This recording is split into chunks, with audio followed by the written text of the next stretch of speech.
Sadio looked good in training, to be honest. The last 2 days trained completely normal. So if nothing happens, he is in contention. I learned that word a second ago, actually. And yeah, that's good. We have to see. Naby will not be available, and Hendo not as well. So Naby's in a good way already again. It's that he's outside running and all that stuff. So we have to see. We take it now day by day. We cannot put any pressure in that. So we have to see when he's fully fit. Should not be that long anymore, hopefully. And Hendo got a little hamstring injury in the game, and so how I understood, not too serious, but serious enough that he's not available tomorrow and not at the weekend, and then from that day on, we will count the other days as well. Hopefully, Arsenal or so, he could be back, but for the next 2, not available. You've taken 23 points, as we know, from 9 Premier League games. You've taken 3 points from 2 Champions League games so far this season. Yet we still hear the discussion. It makes it 26. Yes, exactly. We still hear the discussion that Liverpool haven't reached top form. So, what more do you believe there is to come from your side? No, it's not that. I understand that 100%. Maybe it's because of one or the other post-match interview of myself that I said things like that. But to be honest, the first job what we have to do is to win football games, and we played really good stuff already this season.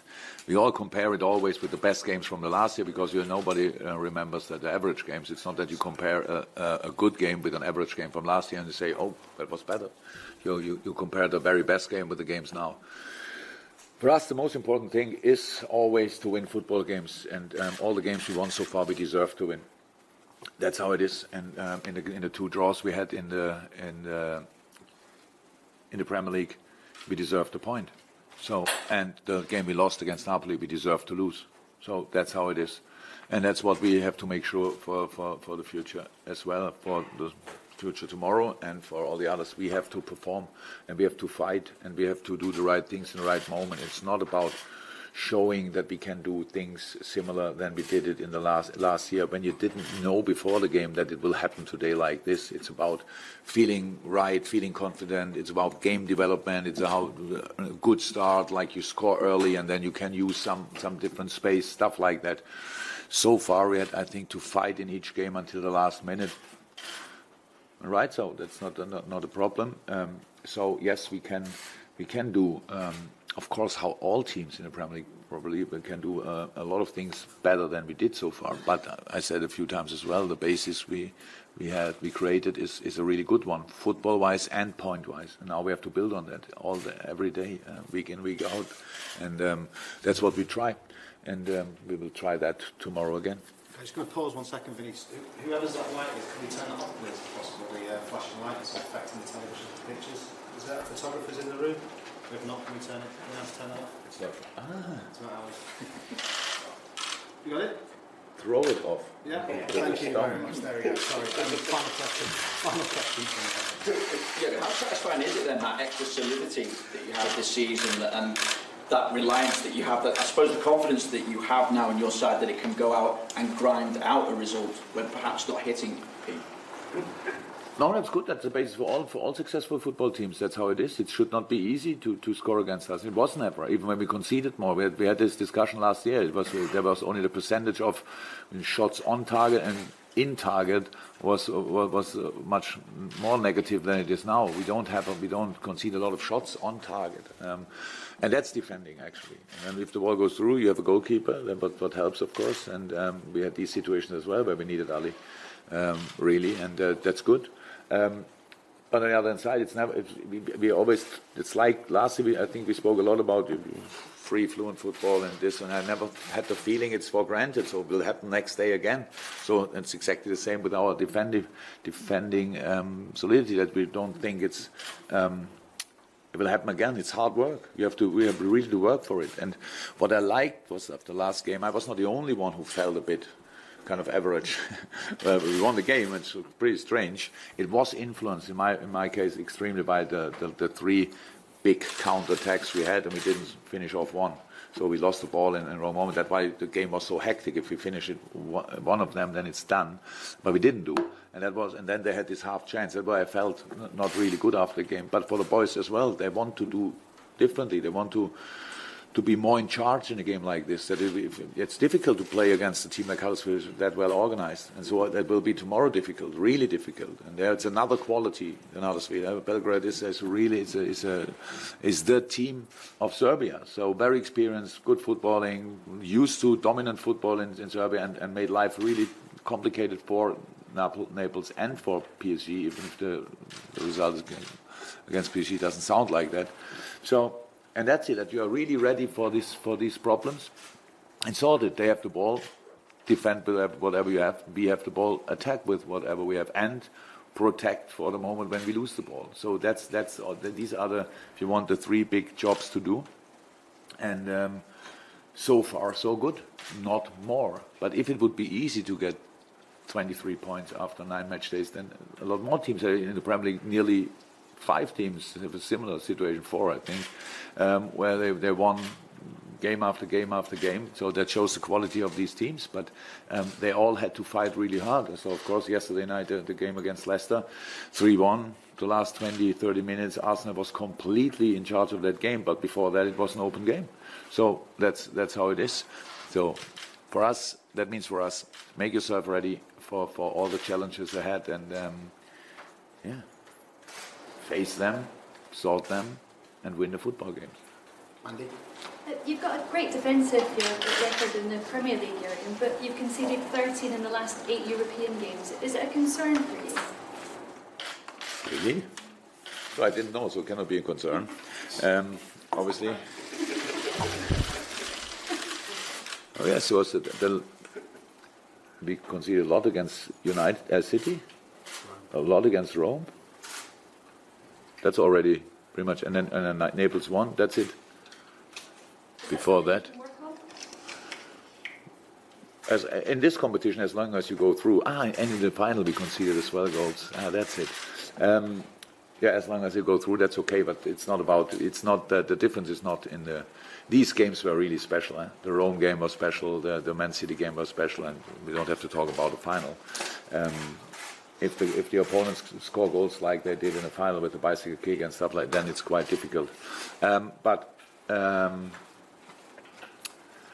No, we can work on that, how we worked on all of that, but not especially for the Champions League, for that competition. It's not about the competition, that was about the specific character of these games. And actually, apart from the goals in the final, I don't want to miss one of these goals we scored or conceded, because it made these at least 4 games pretty spectacular, and that's part of the game as well. So that's all okay. But of course, we don't want to concede goals, how you can imagine, and against being completely having or keeping a clean sheet against PSG would be a proper challenge for all football teams in the world. So I don't care about these 2 goals.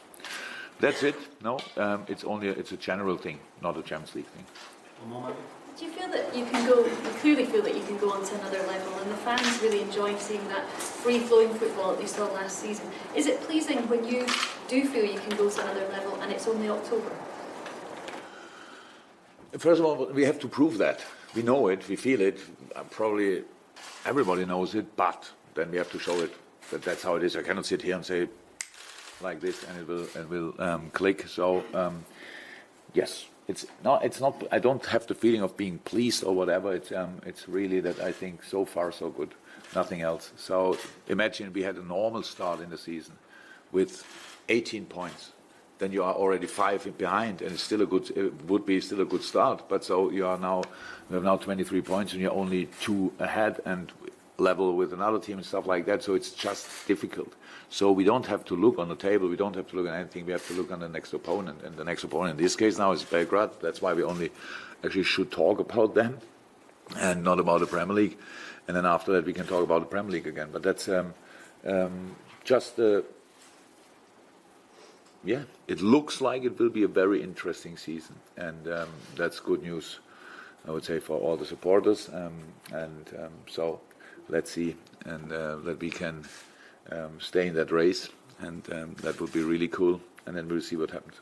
I'm going to go around the room if you've got a question to ask. I'll go to Phil. I'll come to you. So, Phil from the Press Association, do you have anything there? David, anything from you? I'll tell you what, we'll go to our visitors if you've got a question for Jurgen or a couple. Sorry. Hi. You said that Red Star complicated life for Napoli and PSG. How the PSG they take 6 goals.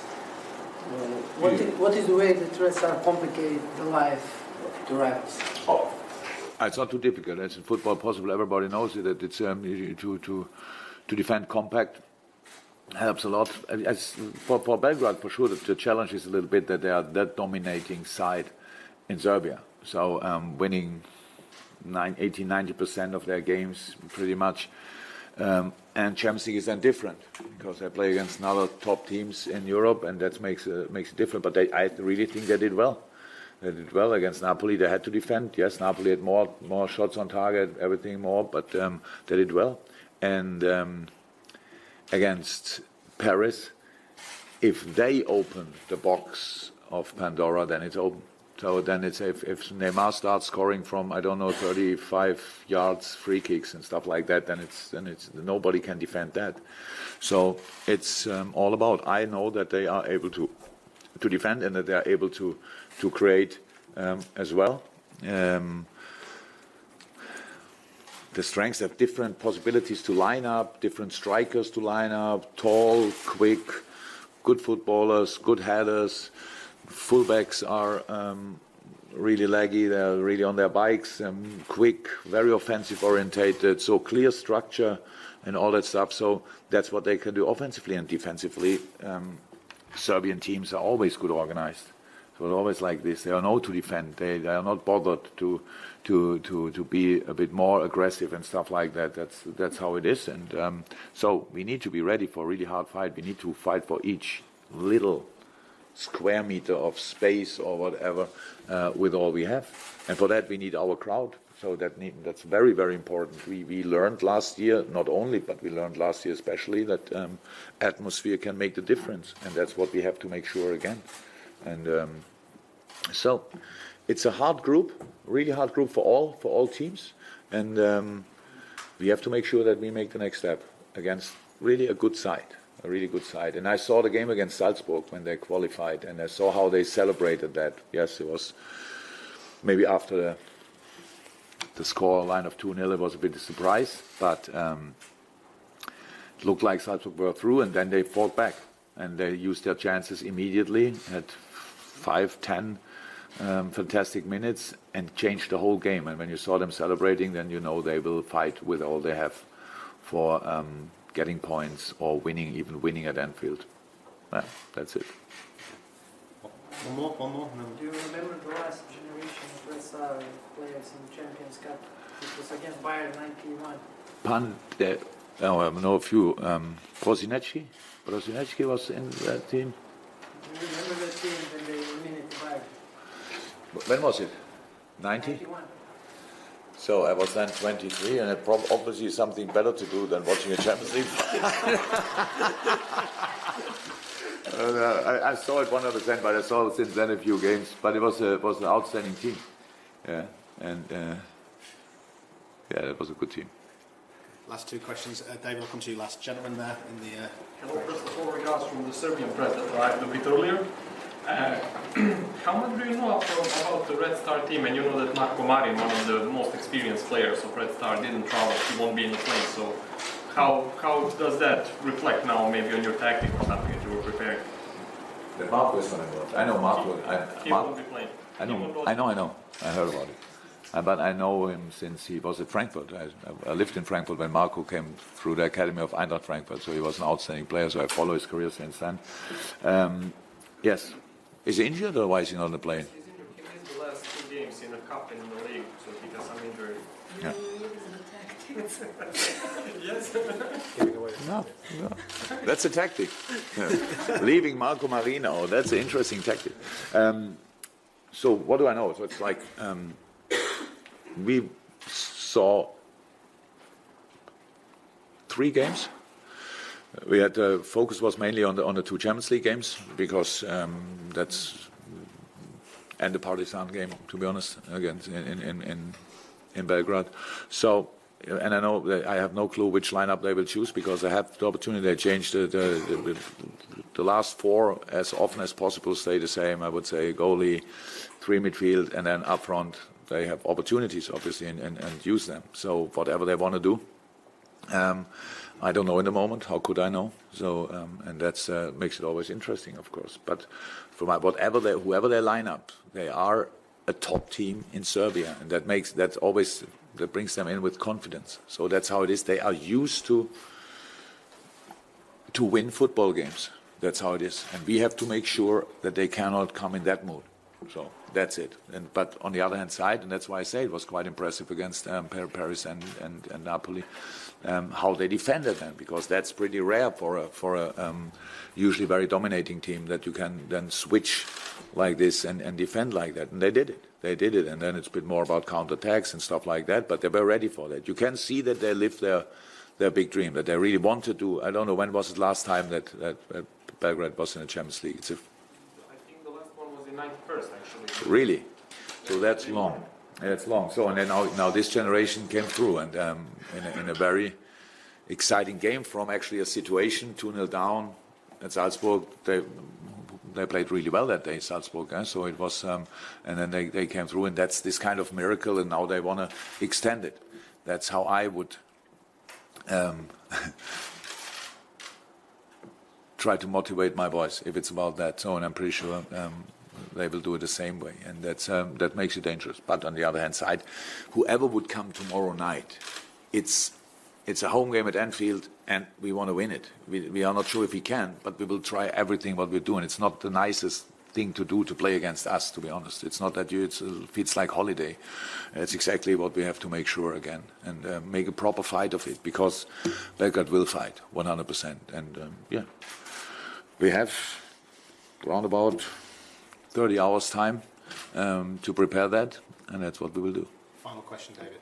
Yeah, a bit of an unusual situation with no travelling, fans being allowed into the stadium tomorrow. Have you experienced anything like that? And how do you think it might affect things having even more Liverpool fans there? No, when I was a player, I played in empty stadiums, and they were not banned. They only were not interested in the football we play. Yeah. So no, a stadium full of only one crowd. I never experienced, but I would say, because the support here is in England is different, especially in Anfield is different. We don't sing against another crowd. It's not they say that and we say that. It's a little bit like that, but it's more you follow the game and you support your team. And if you have a bigger number in, cool. And that's of course not nice for the people from Belgrade, but we have no influence on that. So we would have had no problem. If Belgrade fans would have been here, we still would have had a fantastic atmosphere. But that's all about that we are really tomorrow really together. Because we have the same. It's not that we are now the most experienced team in Champions League only because we came last year to the final. We are still pretty fresh in comparison to a lot of other teams in that competition. And we have to make sure that this one advantage, what we can have in our home games, our crowd is there 100%. That's it, and that's what we should make sure. I'm pretty sure we are ready, but only a little reminder for all of you on your toes. And then it will be difficult for Belgrade, and that's the first job to do, to make it difficult.